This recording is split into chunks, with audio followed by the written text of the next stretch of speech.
नमस्कार। आज हम पहुंचे हैं हायाघाट प्रखंड के पतोर गांव में नवनिर्वाचित पैक्स अध्यक्ष अमरेंद्र मिश्रा जी के पास। पैक्स अध्यक्ष के द्वारा इनको प्रभार नहीं दिया गया है, जिससे आम जनमानस को भी दिक्कतें आ रही है, धान अधिप्राप्ति में भी दिक्कतें आ रही है। आइए जानते हैं इनसे इस विषय पर इन्होंने अभी तक क्या किया और आने वाले समय में जनता के हित में ये क्या क्या कार्य करेंगे। वर्तमान में पैक्स के लिए निर्वाचित हुआ हूँ और कार्य करने के लिए अति उत्साहित हूँ, लेकिन अभी तक किसी भी तरह के चार्ज का हस्तांतरण नहीं हो पाने की वजह से ऑफिस और अन्य सहयोगी सहकारी सदस्यों, अन्य पैक्सों के सदस्यों से संपर्क स्थापित करता रहता हूँ। आपको प्रभार नहीं दिया गया है, तो इस पर आपने अभी तक क्या किया है? प्रभार नहीं मिलने के बाद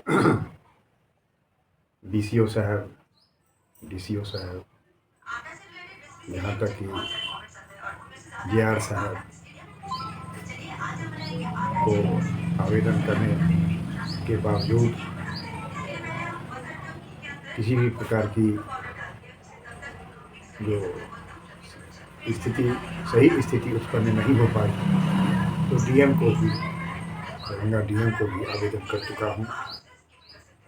यहाँ तक कि DM के आदेश के बाद जिला सहकारी पदाधिकारी महोदय ने पूर्व प्रबंधक को करीबन 20 रोज पहले 1 सप्ताह के अंदर प्रभार देने की अनुशंसा भी की, लेकिन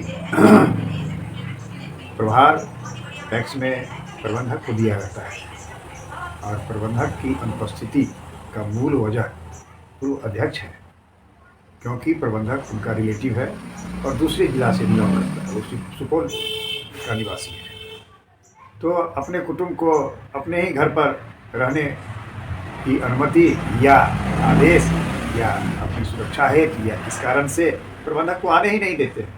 प्रबंधक हमारा गायब रहता है। ऐसी स्थिति में हमारा कोई भी कार्य संपन्न नहीं हो रहा है कि अभी प्रबंधक आपके उपस्थित नहीं रहते हैं और सदस्यों और पैक्स अध्यक्ष की मिली भगत से जनता के लिए बहुत सारे कार्य किए जाते हैं। उसमें सबसे प्रमुखता में यदि देखा जाए तो उर्वरक खाद की जो उपलब्धता होती है वो सुनिश्चित किया जाना होता है, लेकिन कई वर्षों से लगातार कई पैक्सों पे देखा गया है कि चूँकि पैक्स केंद्र जो है खाद की आपूर्ति नहीं कर पाती है, जिस कारण कालाबाजारी होती है और यहाँ के किसानों को अधिक पैसा भुगतना पड़ता है। तो आपको प्रभार मिलने पर आप उर्वरक के लिए क्या करेंगे? क्योंकि हमारे यहाँ बहुत पहले अंतराल में खाद की व्यवस्था थी, इसका मतलब उर्वरक का लाइसेंस हमारे यहाँ था, लेकिन इधर विगत 5-6 साल से या 7 साल से समझिए कि उर्वरक की किसी भी प्रकार की व्यवस्था नहीं हो पाती है। ऐसे में हमारे पैक्स का जो उर्वरक का लाइसेंस है वो कैंसिल हो गया है। तो सर्वप्रथम हम अपने सदस्यों से ऐसा प्रस्ताव पारित भी करा चुके हैं कि उर्वरक के लाइसेंस की व्यवस्था अतिशीघ्र की जाए। पैक्स अध्यक्ष का काम एक और होता है कि छोटे छोटे किसानों को ऋण मुहैया करवाने में आपके द्वारा बहुत सारे मदद किए जाते हैं, लेकिन जैसा कि मुझे सूचना प्राप्त हुआ है कि इस पंचायत में 500 मतदाता ही सिर्फ हैं जो पैक्स में अपना मताधिकार का प्रयोग कर सकते हैं। तो क्या आने वाले समय में आप अधिक से अधिक सदस्यों को जोड़ने का प्रयास करेंगे जिससे कि किसानों को लाभ हो सके? दरभंगा जिला में पतोर पैक्स ही इतना कमज़ोर और मजलूम पैक्स है कि कम से कम 500 मात्र 550 सदस्य ही यहाँ पर वोटर ही यहाँ पर हैं। नहीं तो दरभंगा जिला में कोई भी ऐसा पैक्स नहीं है जहाँ 1500 से लेके 4000 तक वोटर है। तो यहाँ पर भी हमारी यह प्राथमिकता है कि 2500 वोटर बनाया जाए, ताकि 3 से 4 बूथ पर पैक्स अध्यक्ष का चुनाव हो गया। जैसा कि बहुत सारी खबरें आती रहती है कि पैक्स में सदस्यों को नहीं जोड़ा जाता है, क्योंकि वो अपने हिसाब से कुछ लोगों को जोड़ कर रखते हैं जिससे कि चुनाव में उनको लाभ मिल सके। लेकिन किसानों को ये समझना होगा कि अभी सरकार के द्वारा नई व्यवस्था भी की गई है। आप ऑनलाइन मतदाता सूची में अपना नाम जुड़वा सकते हैं और यदि पैक्स अध्यक्ष के द्वारा भी आपको स्वीकृत नहीं किया जाता है तो आप पैक्स सहकारिता विभाग लहरियासराय में जिसका कार्यालय है वहाँ भी जाके आप अपना शेयर भरकर आप अपनी सदस्यता ले सकते हैं। तो आने वाले समय में जैसा कि अध्यक्ष महोदय ने कहा है कि वो सदस्यों को जोड़ने का जो कार्य है वो करेंगे और इससे छोटे छोटे किसानों को भी काफ़ी लाभ होगा।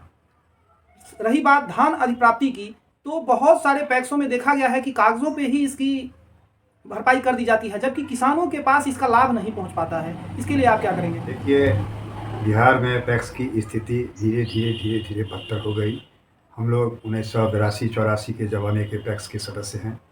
जो उस समय की स्थिति थी, उसी तरह की स्थिति अब अमित शाह जी भारत सरकार के द्वारा, जो अभी प्रधानमंत्री के द्वारा जो अभी तत्काल नई दिशा और निर्देश दोनों का अनुपालन करने के लिए एक तरह की व्यग्रता है, इसके चलते फिर से लगता है कि पैक्स के चलते, पैक्स की वजह से पैक्स अपने पैक्स के अंदर जितने भी वोटर हैं और पूरे ग्राम पंचायत हैं, उनके लिए कुछ कर पाएगी। और हमारा यही दृष्टिकोण है कि इस 5 वर्षों में अपने पैक्स को जिला स्तरीय बना दें। पैक्स में अध्यक्ष के साथ साथ सदस्यों की भी सहभागिता जरूरी होती है, तो आप अपने सदस्यों को क्या संदेश देना चाहेंगे? यही संदेश देंगे कि आप सबसे प्रथम सेवक हैं अपने पंचायत के। आप प्रतिनिधि नहीं हैं, आप सेवक हैं।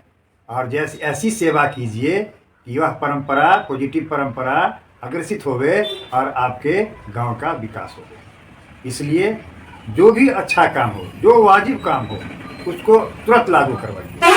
सदस्य ही सहयोग समिति को चलाता है। सदस्य के ही कार्यक्रम से, सदस्य की ही व्यवस्था से कोऑपरेटिव बैंक की सोसाइटी आगे बढ़ती है। इसलिए सब कुछ आप ही है। आपका ही दृष्टिकोण चाहे पैक्स को अग्रसित करेगा और नहीं तो पंगु बना के रखे रहेगा जिस तरह से था।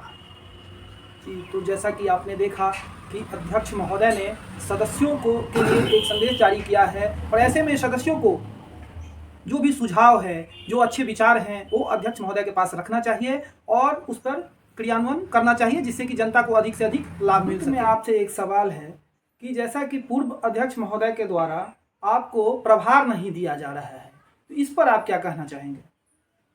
यह तो स्पष्ट दिखाई पड़ता है, कोई भी आदमी समझ सकता है कि प्रभार न देने की वजह उनके द्वारा की गई गलतफहमियां हैं।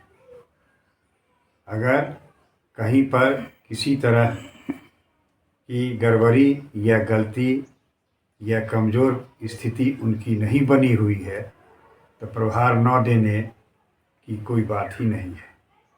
इससे आम जनता में या पदाधिकारियों के बीच में या सहकारिता विभाग में उनके प्रति क्या सोच उत्पन्न हो रही है, वह सोचते भी होंगे। बहुत बहुत धन्यवाद और आशा करता हूं कि आने वाले समय में आपके द्वारा पतोर पंचायत की जनता को अधिक से अधिक पैक्स के माध्यम से लाभ मिल सके।